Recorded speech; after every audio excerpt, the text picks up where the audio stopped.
Hey guys, welcome to another episode of Fashion and Gist. On today's episode, I'm going to be styling this beautiful striped shirt I got. I love the details of it. I love the stylishness of it. I love the fact that there's the leopard print at the tip of the hand and also the color. And I'm going to be styling it with this beautiful flare skirt right here. But before I do that, I want to ask a question because this has been burning in my mind.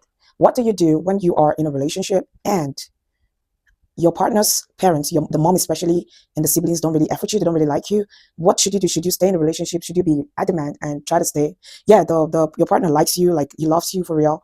However, he's not really going against his family. He's not really doing that. He's trying to play the middleman, and we all know that playing the middleman is like impossible. That's what I feel, because like, why are you playing the middleman in the first place? Pick a side.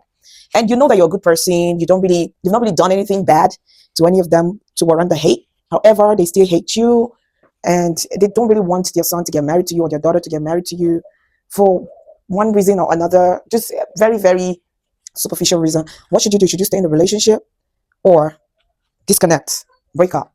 Because story time, I used to have a friend. She was dating this guy, and I don't know if it's because she was from another tribe, but his mom didn't like her, his sisters as well. I don't know why. They didn't really like her.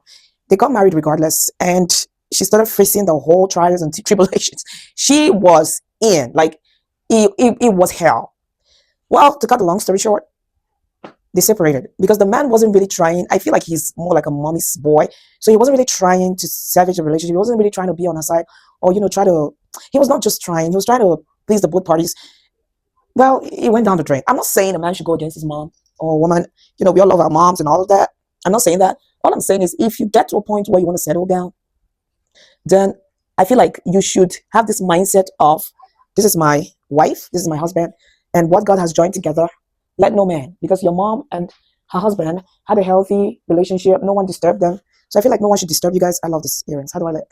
I feel like you shouldn't allow anyone, because at the end of the day, it's both of you against the world. You're gonna have kids, you're gonna come, you're gonna go. You guys will be together. And it's still death, do you part. So if you respect the covenant, I feel like you should, especially if the person is a good person. However, there's sometimes you're very, very oblivious, you're in love, and you don't see the red flags, the tiny red flags that are going to be like giants in the nearest future. You don't see it, but your siblings and your mom kind of see it, and they try to make you see it so that you don't enter trouble or whatever. And at that point, I need to make sure everything is good on this end. What you should do is to just take a few steps backwards. I'm not saying you should end the relationship. I'm just saying you should pay attention to what you're talking about, because sometimes you see these things and you don't see it. So I'm going to pair this with this beautiful green blazer. Sometimes you see these things and you don't see it. So it's good, rather than call off the relationship, just pay attention to it, because you want to make sure that you're doing the right thing. Pay attention to it. If it's something that is really pronounced, you've seen it and you know you can't deal, then you can call off the relationship, because a broken relationship is better than a broken marriage. I want to make sure this stuff is seen. Yeah. So just try to make sure this is, yeah. So tell me what you think about this in the comments. Well, it's time to wear my shoes. So let's get right into it.